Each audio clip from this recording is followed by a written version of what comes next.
Welcome to September's NEFA Member Spotlight. I am joined today by Laura Carini from Financial Pacific Leasing. Laura, thank you for joining me. Thank you for having me. No, absolutely, Laura. And then when I was like, so this is our first of this monthly series that we're going to be having for NEFA members. So we figured we'd go big and start with NEFA's president. Oh, there you go. So no pressure, but you're going to be kind of setting the table for the rest of these for the foreseeable future, Laura. Okay. So just to start out, Laura, if you don't mind just kind of introducing yourself and Financial Pacific. Sure, absolutely. So Laura Carini, and currently working in the operations area of Financial Pacific. Have worked here for over 25 years. Let me talk about Financial Pacific, because Financial Pacific has been around since 1975, and we've been a trusted funding partner for many of the brokers that are the members of NEFA. So long time in the industry, long time working for Financial Pacific, and it's been a real honor. Fantastic. And I know my first NEFA event, I want to say 2005. Obviously, Financial Pacific has representation at all of those events, and just a great trusted organization. I've had the honor of having them as a customer a couple times, and been to your office, I want to say almost a dozen times. Right. And a great group of people, a great tenure. So absolutely, great group of people. That's what drives the company. And how long, have you been a member of NEFA? I know Financial Pacific has been around forever. When did you start getting involved? Well, I started getting involved back when I became a member of our business development team. That really afforded me that opportunity to get out into the community, into the leasing community. And it's kind of amazing how big it is, but how welcoming it is at the same time, right? So you first walk into a conference and you're like, wow, look at all these people at the receptions, because you just can't believe there's that many people in one room, and especially all leasing. And from newcomers right to people who've been in the industry for years, those old sage people that have all the knowledge. So I was amazed at, like I said, how big it was, but also how welcoming it was. No, and that was something I was going to ask in regards to what that felt like walking in that room the first time, because I'm assuming you were probably with other Financial Pacific people that were at several of these conferences, and you probably walk in and you're just like, I'm going to be the outsider, and it's not like it at all. Right. It's not at all. It's not at all. And I think that we've done a good job about having mentors. And my goal when I first walked in with my folks with Financial Pacific teammates, we kind of spread the room, right? Because we wanted to break it up and to meet new people. And definitely I've made some great friends throughout the years, and trusted friends and people you would say would be competitors, but I call them friends because we share tips, we share information. There's enough business to go around in this industry for all of us. You hit the nail on the head there. There is plenty enough to go around. People do the right thing. I think NEFA has always done a good job vetting their members that they have coming up, which is obviously crucial. But plenty of business to go around, and that's amazing. And I echo that based on my experience with the membership. So when did you start? Obviously, you're the president of NEFA now. Let's talk about that in a pandemic. Or I guess lucky me, right? Yeah, right. Where it's like, I remember Darren last year when he became it. I'm like, that'll be fun seeing him do some stuff, and then he never really had the opportunity to. And then I know October, first one. Yes, finally, right? Darren really did a lot of the heavy lifting over the last couple of years. I was fortunate to follow Darren. Of course, everybody knows Darren and respects him. I not only respect him as a businessman, but I respect him as just a man. He's a great guy, and so smart. And so he really did a lot of the heavy lifting last year when we were at a time when the pandemic just hit, and we needed to figure out, how do you cancel conferences? What's in the best interest of our members? Because you have to weigh with what can we offer them, but yet keep their, their safety in mind. So Darren really did a lot of that last year. This year, of course, things got put off a little bit, but we're definitely holding the conference in October. It's going to be, I think, all of Darren's work in the last year. And then, of course, I've been contributing too, but in all of the team, the executive board, the board, we've all really contributed to having a great conference come October.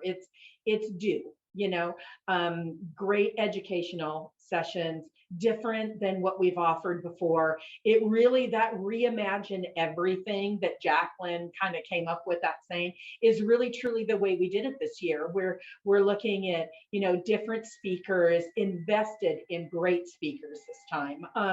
And I think just with the different educational possibilities, we're gonna, and networking, it's all about networking again too. By offering some of the things we're offering, it's going to get people together again, and in a safe environment, of course, and with masks, so if we need to, and all those kind of things that keep people safe. But I think it's going to be a great opportunity for us to come together again after a really, really tough year and a half, going on 2.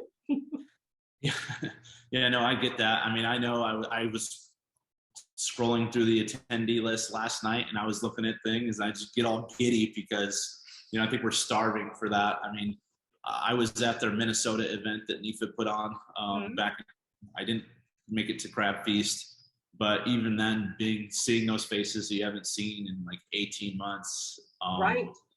It's confusing, and then you multiply that number of people times like 5 or 6. Looked at the exhibit hall, seeing all those exhibitors, looking at everything there. It's exciting. I can't wait. I think I come in on Tuesday because I want to make sure I'm not missing anything. Yeah. And no, it's going to be, I think people are going to be pleasantly surprised.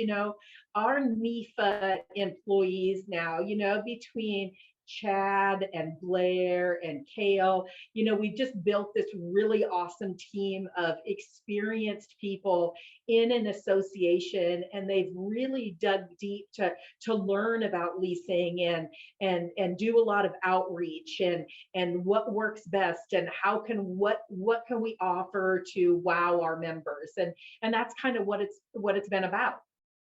No, and you guys have done a fantastic job from the executive committee in selecting, Chad. I mean, I've interviewed him a few times. I've actually, I don't know, we talk a couple times a month. He is a true perfectionist. He wants to learn, especially in equipment finance. Who's this guy? He doesn't know leasing? Oh, right. Come on. Right. But it's been a really fresh look, right? I mean, he's bringing fresh ideas.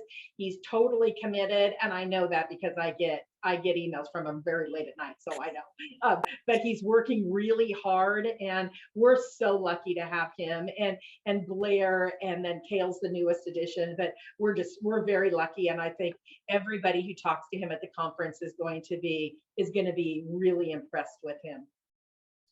Nope, and I agree 100%. So it's typically like, oh, we need someone with leasing experience, and it's like, let's go with someone who knows how to run an association. Right. Then, how do we build? How do we grow? How do we do it right? Yeah. Nope, absolutely, Laura. And circling back to something you mentioned earlier regarding Darren, because where I wanted to go next was like being active in NEFA and like what got you into your president role today. So in 2007, 2008, I actually got Darren to come to his first NEFA event. There you go. It was here in Arizona. And I was on the membership committee, and I'm like, Darren, you're joining this committee. And then he kind of kept going up and was NEFA's president last year. So one of the things I want to talk about in these member spotlights is being active in the association, and what that can mean for individuals. Right. I think that how it, as the progression goes, you attend that first conference or you go to something, and how much you get out of that, it's triple, quadruple what you get out once you really start to volunteer and become involved with all the different opportunities with the committees. what you put in a lot, but you get back way more than you put in. So I think that Darren is a great example of that. He came, he got involved, he looked at all the opportunities. He's made some great friends. He's, his reputation in the industry is, above nobody. He's great. So I think that when you watch his progression and how he became involved and how he wanted to serve, there's just some really great members that have so much to offer. And did you have a first committee? Were you on a committee first? Were you on I was on a committee in the very beginning, but I kind of got put on as just a member of the board. And then I worked my way up from there as I became more committed and more involved. And now it's my turn, right? Now it was my turn to be president. And then next year I'll be past president. So it's really an honor. And then, so your responsibilities, even though you're not president anymore, they don't go anywhere, at least for another, 13 months, you're still. Right. October is the end when they have the new board come in, and then I pass president for the next year because, and I foresee myself probably not being utilized as much as I utilized Darren this year because I just really depended on him for a lot. So. No, Laura, you've done a great job yourself, so don't sell yourself short on that. Well, I think we've built, right? It's been, I think everybody through the pandemic did a pause, right? You reevaluated everything. You had not just business, but everything. So we took advantage of the pause, and we really regrouped about what are we offering the membership? What do we need to offer the membership? We have loyal members, but are they getting everything that they should be from the association? And we took some hard looks at where we were in our educational platform with the networking opportunity on the website. Where is that? How does it look? How should it look? And we're building all of those things. So that's what we've been doing. We're that hamster wheel behind the scenes there, building all of those things. And I think that it's all going to start to come to fruition come October. And then even in the next conference, in the spring conference when we see each other. And hopefully by that time, COVID will be on the downward slide, and we'll kind of get back to where we want to be. Nope, absolutely. And I know you guys have done a lot of initiatives. You guys have done a lot of virtual things, which is fantastic. Happy hours. Yeah. New website that's coming out, what that's going to mean for the members as far as, interact, just feature rich, just ease of use to upgrade from what you guys had before. Yep. Absolutely. And with every offering, and Blair really is great at finding those opportunities. And I think we've had some really good times online. I mean, I know I drank my tequila, but anyway, so I think it's been really fun. So I'm going to end all of these with the question of, what does NEFA mean to you and to Financial Pacific? Oh my gosh. It means so much because personally, because I've grown and I've built friendships and I've built business relationships that I never would have had without NEFA. I mean, that's really the bottom line. For Financial Pacific, it's a way for us to get out and to gain new business partners. And isn't that how we became as successful as we are? And we're a really successful company. But we're only successful because of not just our internal staff, but because of the partnerships that we've built with our customers. And our brokers are our customers. Absolutely. It's one big kind of family there. And yes.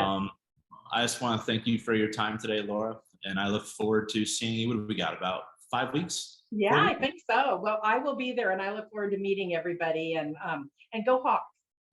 Yep. I can't say that, as I live in Arizona. I cannot say go home. So I'll get hate mail for that, but whatever. Okay.